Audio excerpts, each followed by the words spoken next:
गाय को भारतीय संस्कृति में पूजनीय माना जाता है।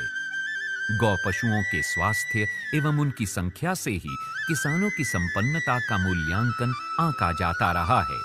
हमारा देश कुल दुग्ध उत्पादन के क्षेत्र में पिछले एक दशक से प्रथम स्थान पर है।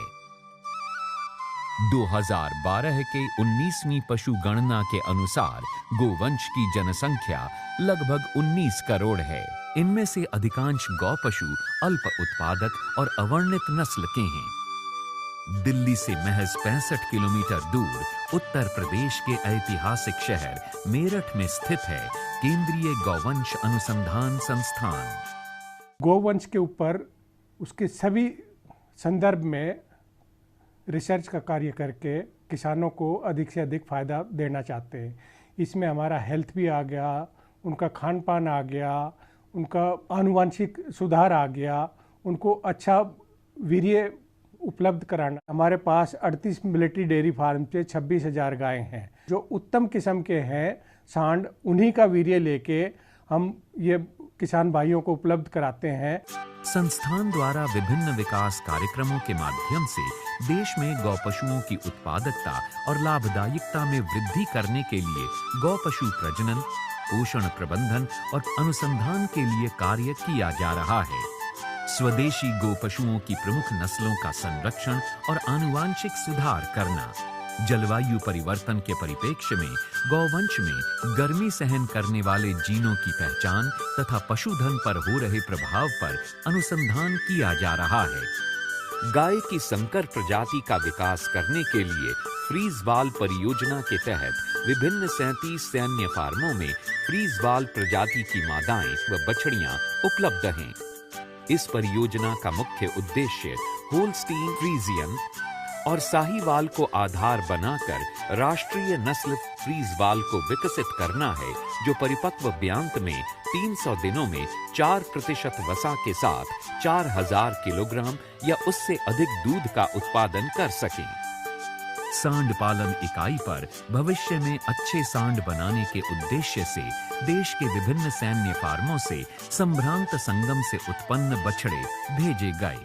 सांड पालन इकाई में सांडों से उनके वीर्य एकत्रित करके उनको देश के विभिन्न क्षेत्रों में किसानों को और जो संस्थाएं इस विकास कार्य में लगी हैं उनको देते हैं और किसानों को भी देते हैं, जिससे कि संकर नस्ल के पशुओं का उन्नयन हो सके, उनकी दुग्ध उत्पादन क्षमता में विकास हो सके।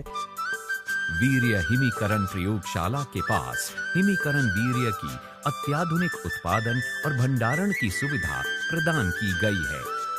प्रयोगशाला ISO 9001-2000 से प्रमाणित है। वीर्य संग्रह, प्रसंस्करण और हिमीकरण गुणवत्ता के अंतर्राष्ट्रीय मानकों के तहत सख्त जीवाणु रहित पर्यावरण में किया जाता है। बीमारी के लिए भी जांच की जाती है और उसकी गुणवत्ता की भी जांच की जाती है। इस तरह से यहाँ से जो भी किसान वीर्य लेके जाएगा उसकी गुणवत्ता उच्च कोटि की होगी। गो पशुओं के आवास को भी साफ सुथरा रखना बेहद जरूरी है।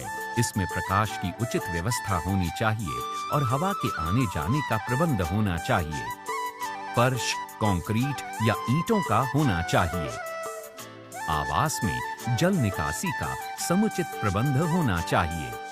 हमारे यहाँ दो प्रकार के इनके आवास व्यवस्था है। एक तो पुराने प्रकार की है जिसमें कि जिनका जो फर्श है वो पूरा पक्का है, और जो एक उन्नत आवास है यहाँ पर हमने उनको पक्का फर्श भी दिया है और कच्चा भी। इस शेड की हाइट भी अगर हम देखें तो ज़्यादा है। इसमें पशु थोड़ा सा कंफर्टेबल फील करता है। केंद्रीय गोवंश अनुसंधान संस्थान पशुओं के पोषण को लेकर भी पूरी तरह से गंभीर है। गो पशुओं के लिए खान पान प्रबंधन बेहद जरूरी है। गो पशुओं के आहार में हरा चारा, सूखे चारे व दाना युक्त संतुलित आहार खिलाकर उनकी क्षमता के अनुसार दुग्ध उत्पादन किया जा सकता है। पशुओं के खान पान और उनसे संबंधित जो तकनीकी ज्ञान है वो किसानों को हम उपलब्ध कराते हैं। गांव के अंदर जाके किसानों के द्वार पे वहीं पे उनकी पशुपालन से जो भी समस्या होती है हम उनका समाधान करते हैं। आज केंद्रीय गोवंश अनुसंधान संस्थान किसानों के लिए प्रचार प्रसार हेतु अनेक योजनाएं चला रहा है। तकनीकी ज्ञान, उत्तम सांड, हिमीकृत वीर्य और प्रसार सामग्री के लिए आज किसान स्वयं आगे आ रहे हैं। गोवंश अनुसंधान संस्थान से एक तो देसी जो नस्ल है हमारी, जो हमें जिनके सीमन बड़ी मुश्किल से यहाँ पे मिल रहे थे और काफ़ी महंगे मिल रहे थे, तो इनकी सहायता से हमें एक तो वो कम कीमत में मिल रहे हैं और आसानी से मिल रहे हैं। और समय समय पर जो भी परेशानी है पशुपालन संबंधित, हम सब इनसे जो है आपस में मतलब बात कर लेते हैं फ़ोन पे भी। केंद्रीय गोवंश अनुसंधान संस्थान उत्कृष्ट सेवाएं देते हुए किसानों के विकास की ये राह आसान बनाने के लिए निरंतर कार्य कर रहा है।